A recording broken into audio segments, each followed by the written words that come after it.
আমি ডাক্তার অমরেশ হালদার বলছি। আমি হোমিওপ্যাথি ডাক্তার। এখন যেটা আমরা দেখাবো সেটা হচ্ছে সহজ প্রাণায়াম। সহজ প্রাণায়ামের দ্বিতীয় ভাগ। সহজ প্রাণায়ামের প্রথম ভাগটা আমরা দেখেছিলাম পদ্মাসন করে, এবং এখন আমরা যেটা দেখাবো সেটা দেখাবো দাঁড়িয়ে কিভাবে করতে হয়, বসে কিভাবে করতে হয়, হেঁটে কিভাবে করতে হয়, সেটা আমরা দেখাবো।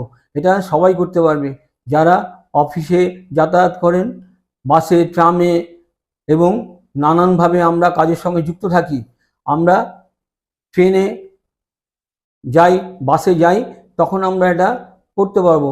অনন্ত শক্তি আমরা পাবো এবং রোগ থেকে মুক্তি পাবো। এখন আমি যেটা দেখাচ্ছি সেটা হচ্ছে কিভাবে আমরা এই সহজ প্রাণায়ামটা করব। আমরা সহজ প্রাণায়ামটা করব 5 বার শ্বাস নেব এবং 5 বার শ্বাস ছেড়ে দেবো। মানে পরিশুদ্ধ অক্সিজেনটাকে আমরা নেব এবং দূষিত অক্সিজেনটাকে আমরা ছেড়ে দেবো। আমরা কর গুনে গুনেও করতে পারি। কর গুনে গুনে দেখাচ্ছি। শ্বাস নিচ্ছি, 5 বার নিলাম, 5 বার ছেড়ে দিলাম, 5। এইভাবে আমরা দীর্ঘ সময় করতে পারবো, ক্লান্তিহীন। কখনো ক্লান্তি আসবে না এটা করলে। আমরা অনন্ত শক্তি পাবো। আমরা দাঁড়িয়ে করব, দাঁড়িয়ে যেমন দেখালাম দাঁড়িয়ে করছি, কিন্তু মুখে কিন্তু কোনো আওয়াজ হবে না, তাহলে কিন্তু আমরা অক্সিজেনটাকে গ্রহণ করতে পারবো না সঠিকভাবে। এবার আমি আবার দেখাচ্ছি, মুখ বন্ধ করেই দেখাচ্ছি।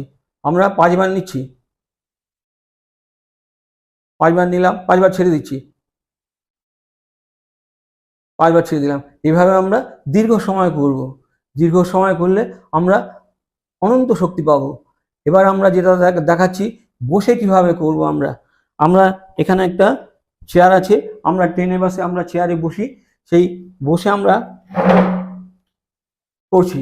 বসে করার সময় আমরা কিন্তু আমাদের কাউকে আমরা ডিস্টার্ব করব না। অন্যদের যারা পাশে বসে থাকবে তাদের কখনো আমরা বুঝতেই দেবো না যে আমরা এই সহজ প্রাণায়ামটা করছি। কিভাবে করব সেটা আবার দেখাচ্ছি। 5 বার নিচ্ছি, 5 বার নিলাম, 5 বার ছেড়ে দিচ্ছি। এইভাবে আমরা অনন্ত শক্তি সঞ্চয় করব। মনে প্রাণে অনন্ত শক্তি আমরা সঞ্চয় করব এবং রোগ থেকে মুক্তি পাব।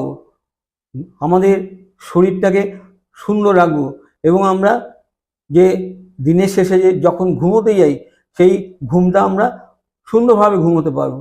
এবার আমি দেখাচ্ছি, এটা আমরা দেখালাম, আমরা হেঁটেও করতে পারবো এবং শুয়ে করতে পারবো। যখনই আমরা সময় পাবো তখনই আমরা এটা করতে পারবো। এই যে সহজ প্রাণায়াম আমি দেখাচ্ছি, এই সহজ প্রাণায়ামটা আমরা খাবার আগে করব, সকালে, সন্ধ্যায়, রাতে, কিন্তু কখনোই খাবার পরে করব না। খাবার পরে যদি করি তাহলে 1 ঘন্টা পরে আমাদের করতে হবে।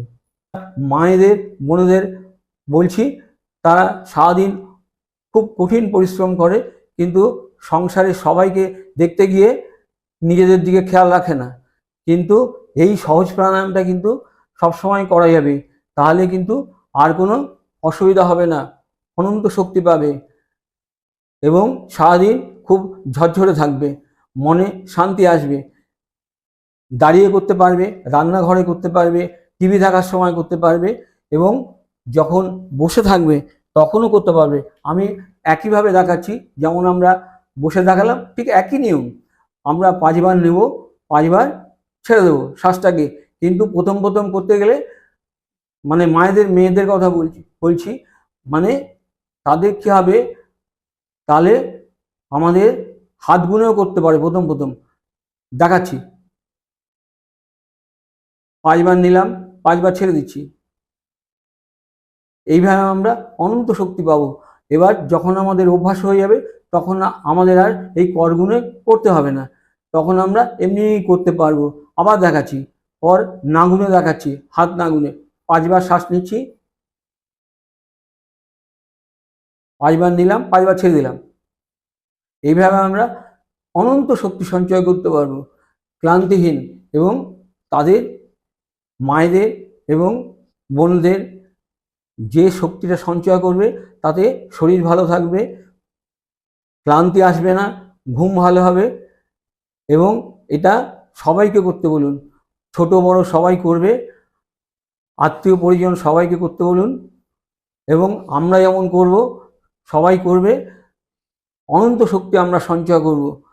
আমি সবাইকে অনন্ত ভালোবাসা জানিয়ে, অন্তরের ভালোবাসা জানিয়ে আমি এখানে শেষ করলাম।